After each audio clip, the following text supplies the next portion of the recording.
Hello दोस्तों, कैसे आप सब। तो हम लोग प्राचीन भारत के इतिहास में 3 क्लास ऑलरेडी कर चुके हैं। आज कितना नंबर का है? तो 4 नंबर का है। ठीक है, उसमें हम लोग जो था अपना हड़प्पा संस्कृति था, इंडस वैली सिविलाइजेशन जिसको हम लोग बोलते हैं, सिंधु घाटी का सभ्यता भी बोलते हैं, वो हम लोग पिछले क्लास में खत्म कर चुके हैं। उसको नहीं देखे तो वो जाकर देख सकते हैं। आज हम लोग क्या करेंगे शुरू, तो वैदिक काल शुरू करेंगे। वैदिक काल को 2 भाग में बांटा गया था, ऋग वैदिक काल और आपका उत्तर वैदिक काल, तो वो वाले हम लोग पढ़ेंगे।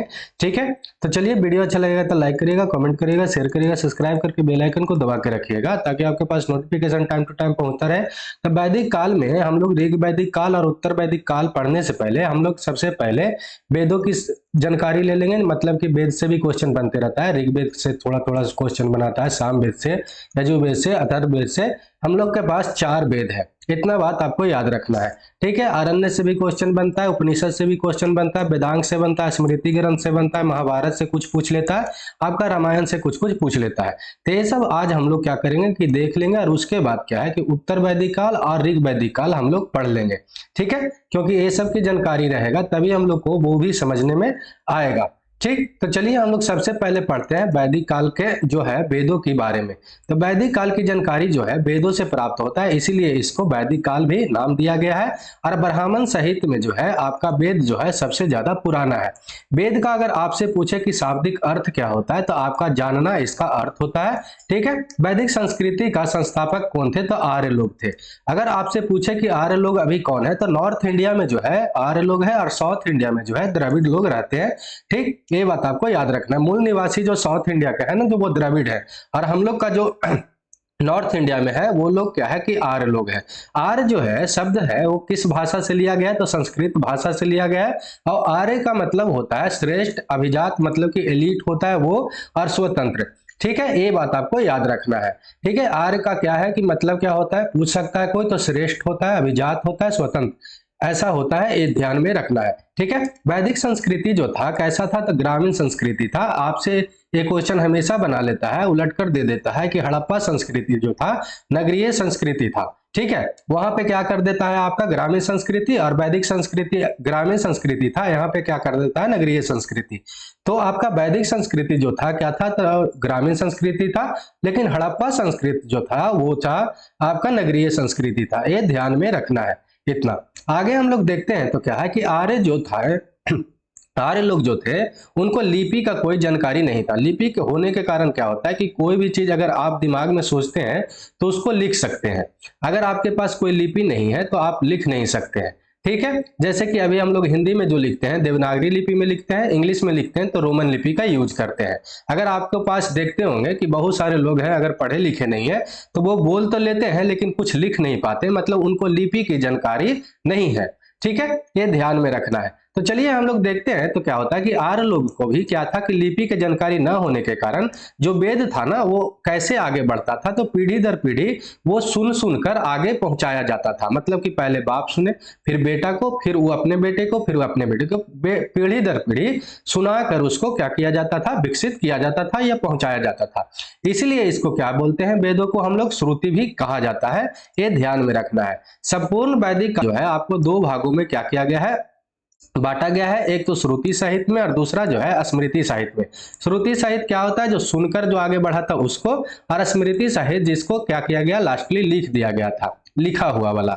ये ध्यान में रखना है। चलिए, श्रुति साहित्य में क्या है कि वेदों के अतिरिक्त इसमें ब्राह्मण, आरण्यक और उपनिषद भी आते हैं। और ये लंबे समय तक क्या था कि श्रवण मतलब कि सुन सुन कर आगे बढ़ते रहा, लेकिन इसके बाद में इसको संकलन किया गया, एक जगह लिखा गया। ठीक है, वेदों का संकलन जो किए थे कौन किए थे, तो आपको याद रखना है कृष्ण द्वैपायन व्यास किए थे, इसलिए इनको क्या बोला गया था, तब वेद व्यास भी कहलाए थे। मतलब आपसे पूछ ले कि अगर वेदों की संकलन कौन किए थे, लिखे कौन थे, तो आपको याद रखना है वेद व्यास के द्वारा।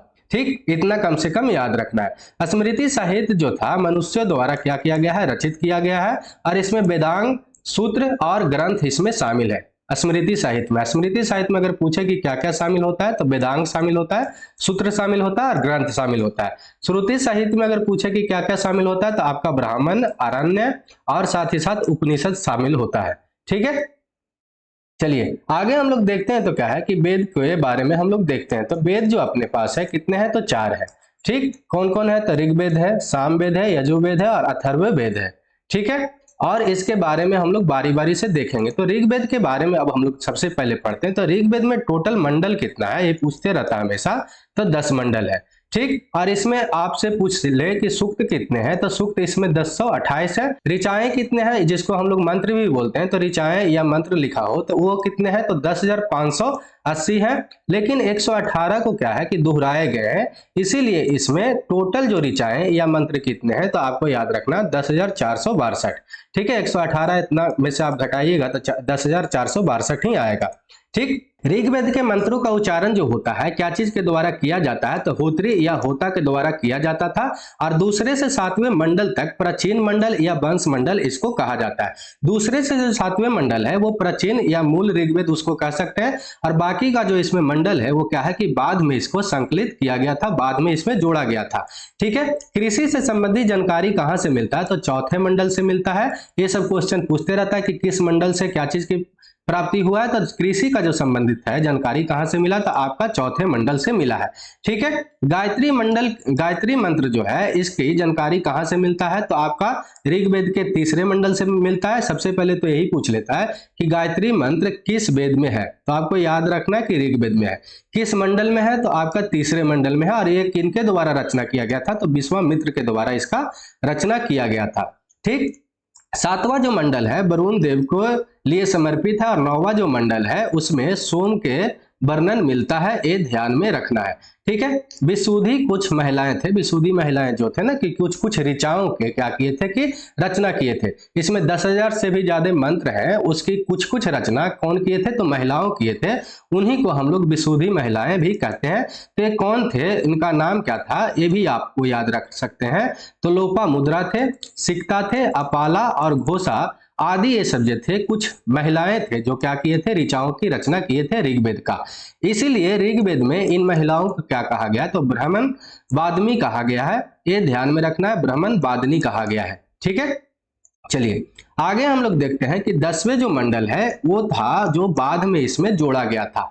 और ये जो है पुरुष सूक्त है, ठीक है। और पुरुष सूक्त में इसमें क्या है कि 4 वर्ण को क्या किया गया है, डिवाइड किया गया है। जो 4 वर्ण होता है ना, ब्राह्मण, क्षत्रिय, वैश्य और शूद्र, इसी में क्या है कि 10वें मंडल में इसका उल्लेख मिलता है। और ये जो पहले से नहीं था, पहले का जो ऋग्वेद था उसमें नहीं था, इसमें क्या है कि 10वां मंडल बाद में जोड़ा गया और उसमें ये वर्णन किया गया है, ठीक है। 4 वर्णों का, 4 वर्ण कौन कौन था, तो ब्राह्मण था, क्षत्रिय था, वैश्य था और शूद्र था, ठीक। ये ध्यान में रखना है।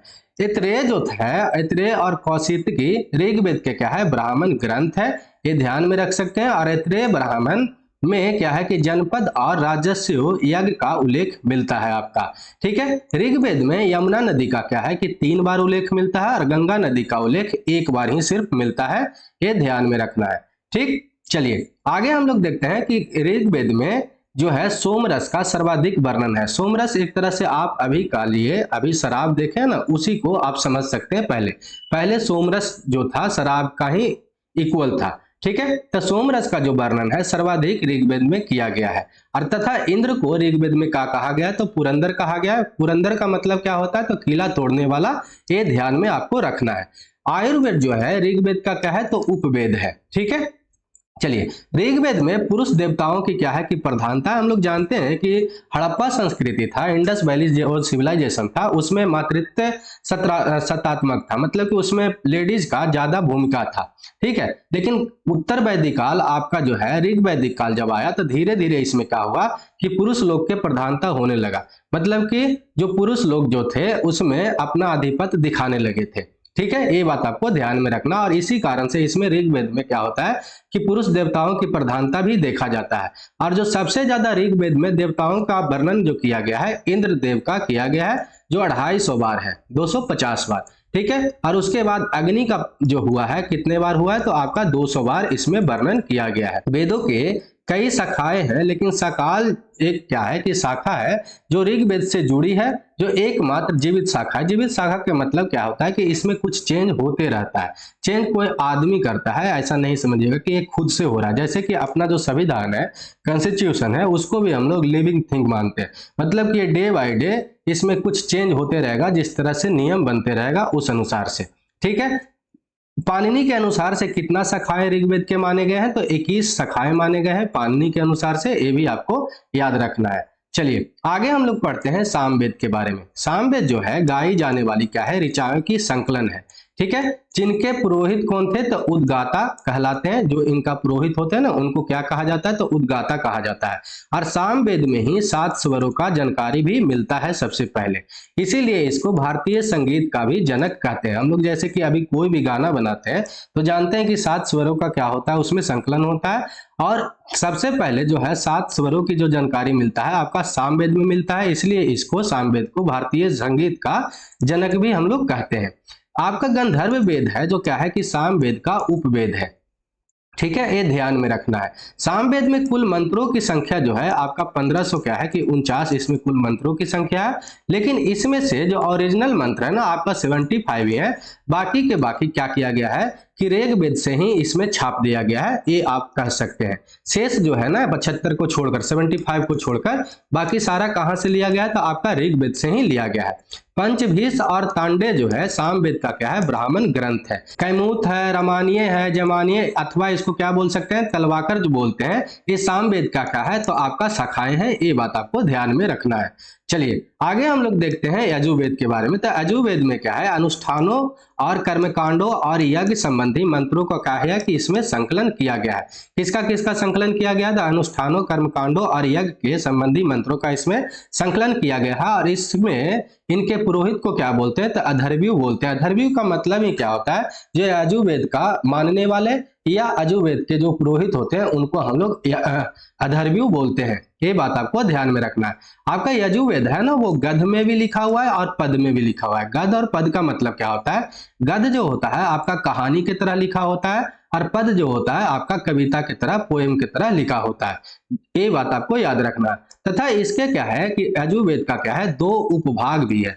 एक तो आपका कृष्ण यजुर्वेद है जो गद्य में लिखा हुआ है, मतलब कहानी की तरह लिखा हुआ है, और एक आपका शुक्ल यजुर्वेद है, मतलब कि ये पद है। शुक्ल और कृष्ण का भी अर्थ समझ सकते हैं। शुक्ल का मतलब होता है आपका बाद का, कृष्ण का मतलब होता है आपका पहले। हम लोग जैसे कि देखते हैं ना कि आपका कृष्ण पक्ष है, शुक्ल पक्ष है, जो चैत बैसाख जेठ आषाढ़ सावन भादो आश्विन कार्तिक अगन पूस माघ फागुन है, उसमें देखते होंगे कि 15 दिन पहले का जो होता है उसको कृष्ण पक्ष बोला जाता है, बाद वाले को क्या बोला जाता है? तो शुक्ल पक्ष बोला जाता है। ठीक उसी तरह से क्या है कि जो आपका पहले वाला है उसको हम लोग क्या बोलते हैं? तो कृष्ण यजुर्वेद बोलते हैं, जो गद्य के तरह कहानी की तरह लिखा हुआ है। बाद वाला को शुक्ल पक्ष जो दूसरा है उसमें क्या है कि शुक्ल यजुर्वेद है, जो क्या है कि आपका कविता की तरह, पद की तरह लिखा हुआ है, ठीक है, ये ध्यान में रखना है आपको। कृष्ण यजुर्वेद का जो है ब्राह्मण ग्रंथ क्या है? तो आपका याद रखना है तैत्तिरीय इसका ब्राह्मण ग्रंथ है, और शुक्ल यजुर्वेद का जो ब्राह्मण ग्रंथ क्या है? तो शतपथ ब्राह्मण है, ठीक है, ये भी आपको याद रखना है। यजुर्वेद का उपवेद कौन है? तो धनुर्वेद है, ये ध्यान में रखना है। और शतपथ ब्राह्मण में कृषि और सिंचाई का उल्लेख मिलता है। ये बहुत बार क्वेश्चन पूछ चुका है कि कौन से ऐसा ब्राह्मण है जिसमें कृषि और सिंचाई का आपका उल्लेख मिला है? तो आपका शतपथ ब्राह्मण में। और शतपथ ब्राह्मण किसका भाग है? तो आपके यजुर्वेद का भाग है, ठीक है, ये ध्यान में रखना है। ठीक, आगे हम लोग देखते हैं जो लास्ट वाला है अपना अथर्ववेद है। तो अथर्ववेद क्या है कि आपका चौथा और अंतिम वेद है, जिसकी रचना क्या है कि अथर्वा ऋषि के द्वारा किया गया है, ठीक है, ये ध्यान में रखना है। अथर्ववेद जो है ये किस लिए आपका संबंधित है या किससे संबंधित है, या ये पूछते रहता है हमेशा। तो रोगनाशक, जादू टोना या विवाहित गीत से क्या है कि ये संबंध रखता है। हम लोग के बार बार क्वेश्चन ये पूछता है कि जादू टोना से कौन सा जो वेद है वो संबंध रखता है? तो अथर्ववेद है, ये बात आपको ध्यान में रखना है। इसका उपवेद के बारे में पूछ ले तो इसका उपवेद कौन सा है? तो अथर्ववेद है, ये भी ध्यान में रखना है। सिर्फ इसमें जो आपका ब और र नहीं है, ठीक है, मतलब कि अथर्ववेद है, ठीक, ये ध्यान में रखना है। चलिए आगे हम लोग देखते हैं। तो क्या है कि अथर्ववेद का कोई भी आरण्य ग्रंथ नहीं है।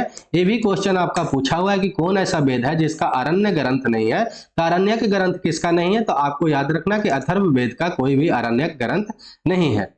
चलिए आगे हम लोग देखते हैं। तो क्या है कि अथर्ववेद में ही गोत्र शब्द का सबसे पहले क्या है कि उल्लेख मिलता है। गोत्र क्या होता है कि हम लोग देखते हैं कि नॉर्थ इंडिया में अपने गोत्र में शादी नहीं किया जाता है। साउथ इंडिया में शादी होता है, लेकिन नॉर्थ इंडिया में क्या है कि अपने गोत्र में शादी नहीं होता है। जो गोत्र शब्द है ना, इसी में सबसे पहले इसका उल्लेख भी मिलता है। किसमें? तो अथर्ववेद में। अथर्ववेद में जो है पुरोहित को ब्रह्म या ब्रह्मा कहते हैं, ये भी आपको याद रखना है। इसी वेद में क्या है कि सभा और समिति को प्रजापति के 2 पुत्री भी कहा गया है, और चांदी और गन्ने का जो सर्वप्रथम उल्लेख है अथर्ववेद में ही मिलता है। ठीक है, चलिए आगे हम लोग देखते हैं तो क्या है कि अथर्ववेद की जो शाखाएं हैं कौन है, तो शौनक और प्रहलाद है, ये ध्यान में आपको रखना है।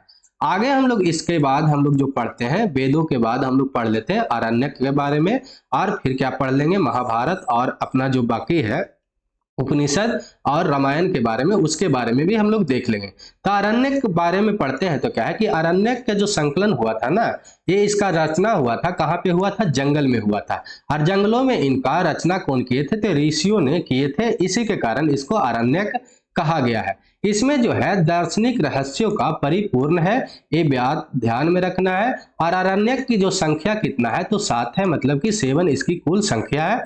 और ये जो है ज्ञान मार्ग और कर्म मार्ग का एक सेतु का काम करता है, मतलब कि पुल का निर्माण करता है। किसका, ज्ञान मार्ग और कर्म मार्ग का। इनके नाम जो है ब्राह्मण ग्रंथों से जुड़े हैं, जैसे कि आपका ऐत्रेय, बृहद्रनायक, आपका कौस्तिकी और शतपथ। ये बात आपको याद रखना है। अथर्ववेद में अपना कोई भी आरण्यक ग्रंथ नहीं है, अभी हम लोग पढ़े थे। ठीक है, अथर्ववेद का कोई भी अपना आरण्यक ग्रंथ नहीं है, ये ध्यान में आपको रखना है। चलिए आगे हम लोग देखते हैं क्या कि उपनिषद के बारे में थोड़ा जान लेते हैं, क्योंकि उपनिषद से भी थोड़ा क्वेश्चन बनाता है। तो उपनिषद जो है वेदों का अंतिम भाग है। ठीक है, इसीलिए इनको क्या बोला जाता है, तो वेदांत कहा जाता है। उपनिषद का अभी तत्कालीन में अगर कोई पूछे कि 21वीं सदी में 20वीं सदी में सबसे अच्छा जानकार कौन थे, तो उपनिषद का सबसे ज्यादा जो अच्छा जानकार माने जाते हैं ओशो रजनीश को माना जाता है। वो बहुत अच्छा जानकार थे, और उनका जो अगर आप वीडियो भी देखते होंगे यूट्यूब पे, तो बहुत अच्छा से वो समझाए भी हैं बहुत चीज के बारे में। ठीक, चलिए आगे हम लोग देखते हैं तो क्या है कि उपनिषदों में हमें दार्शनिक चिंतन के बारे में मिलता है। और उपनिषद की अगर कुल संख्या पूछ ले तो कितना है, तो आपका 108 इसका टोटल संख्या है। मुंडको जो उपनिषद है अपना, वहीं से क्या है कि सत्यमेव जत शब्द का लिया गया, जो भारत का चिन्ह होता है और नीचे उसमें सत्यमेव जत लिखा होता है, वो कहाँ से लिया गया था, आपको मुंडको उपनिषद से लिया गया है। ये आपसे पूछते रहता है बार बार। आगे हम लोग पढ़ते हैं तो क्या है कि ईसोप उपनिषद में गीता का जो है निष्काम कर्म का पहला विवरण मिलता है। निष्काम कर्म का मतलब क्या है कि जो आप काम पे फोकस करिए, फल का चिंता मत करिए, जो गीता में लिखा हुआ है, इसका सबसे पहला विवरण कहाँ मिलता है, तो ईसोप उपनिषद में मिलता है। ये बात आपको ध्यान में रखना है। ठीक है, नचिकेता और यम का जो संवाद है कठोप उपनिषद में मिलता है, ये भी आपको ध्यान में रखना है। अब बृहद्रनायक जो उपनिषद है उसमें अहम ब्रह्मास्मि का उल्लेखित मिलता है।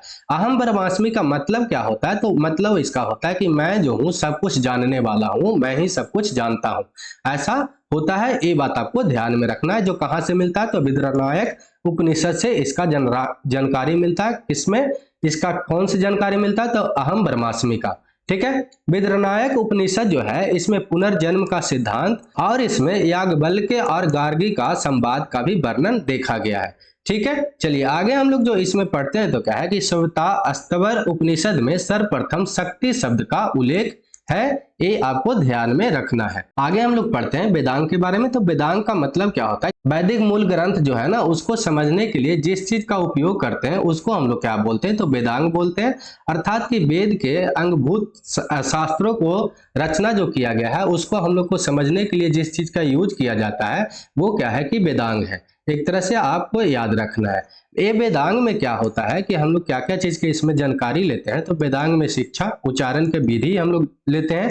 ठीक है, कल्प लेते हैं, मतलब कर्मकांड, व्याकरण। ठीक, कोई भी सेंटेंस जो होता है एक व्याकरण, एक ग्रामेटिकल रूल से लिखा होता है। निरुक्त मतलब भाषा ज्ञान, भाषा विज्ञान की इसमें जानकारी लेते हैं, किस तरह का वो छंद का है। ठीक है, और ज्योतिष का इसमें से हम लोग क्या करते हैं, जानकारी लेते हैं वेदांग से। ठीक, तभी हम लोग क्या कहते हैं कि वैदिक मूल ग्रंथों का अर्थ समझ सकते हैं। ये भी हम लोग को ध्यान में रखना चाहिए। आगे हम लोग देख लेते हैं स्मृति ग्रंथ के बारे में। तो स्मृति ग्रंथ के अंतर्गत क्या है कि स्मृति ग्रंथ जो है ना कि धर्मशास्त्र और पुराण इसके अंतर्गत आते हैं। स्मृति ग्रंथ के अंदर अगर पूछ ले कि क्या क्या चीज आता है, तो आपका याद रखना है कि स्मृति आता है, धर्मशास्त्र आता है, और इसमें क्या आता है कि आपका पुराण आता है।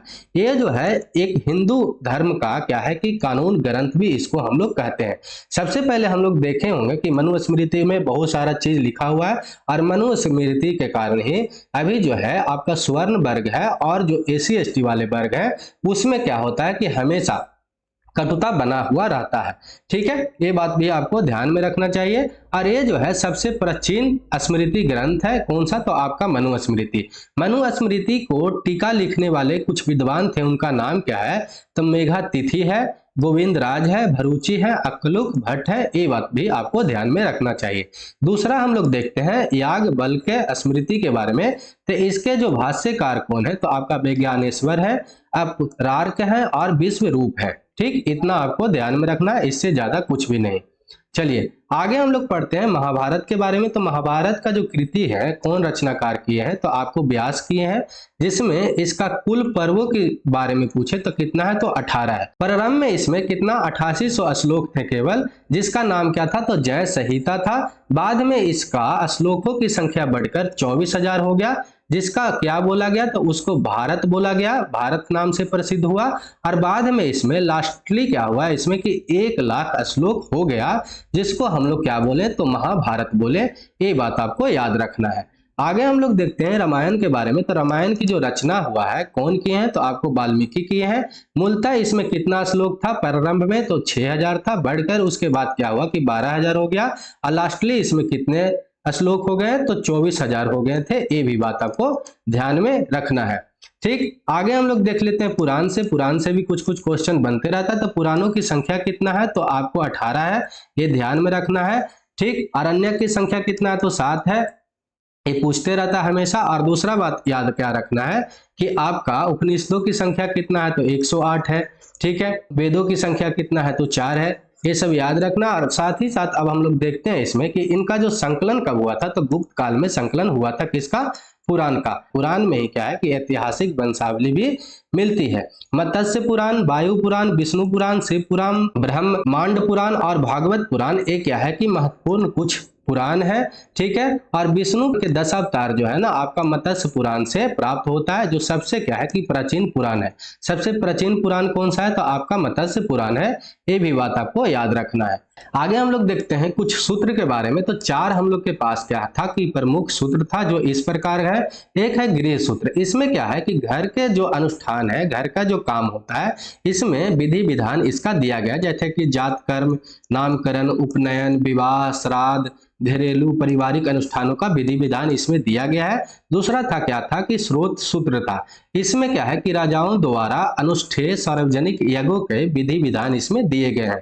और तीसरा क्या था आपका धर्म सूत्र। इसमें क्या है कि धर्म संबंधी विभिन्न क्रियाओं का वर्णन किया गया है। जब धर्म के बात आए ना तो इसमें कर्म से लिया जाता है। अपना जो वेद है, अपना जो गीता में जो डिनोट किया गया है, धर्म के मतलब रिलीजियस नहीं है।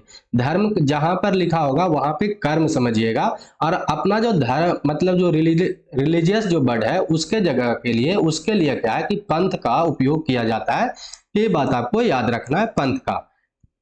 ठीक है, आगे जो इसमें चौथा सूत्र क्या था? तो शूल्व सूत्र था। और इनमें जो क्या है कि यज्ञ वेदी के निर्माण के लिए विविध प्रकार के मापों का विधान है इसमें। और ज्यामितीय और गणित का अध्ययन भी यहीं से आरंभ होता है। ये भी आपको याद रखना है। कहां से? तो आपका शल्व सूत्र से। ठीक है, आगे हम लोग देखते हैं कि वेद का कुछ विशिष्ट तथ्य है, जहां से क्वेश्चन हमेशा बनाते रहता है। तो इसको हम लोग देख लेते हैं। वैदिक पद को हम लोग क्या कहते हैं? तो ऋचा कहते हैं। वैदिक पद को ऋचा कहते हैं। गद्य को हम लोग यजुष कहते हैं। और गे को हम लोग गे पद को क्या बोलते हैं? तो साम कहते हैं। ये बात आपको ध्यान में रखना है।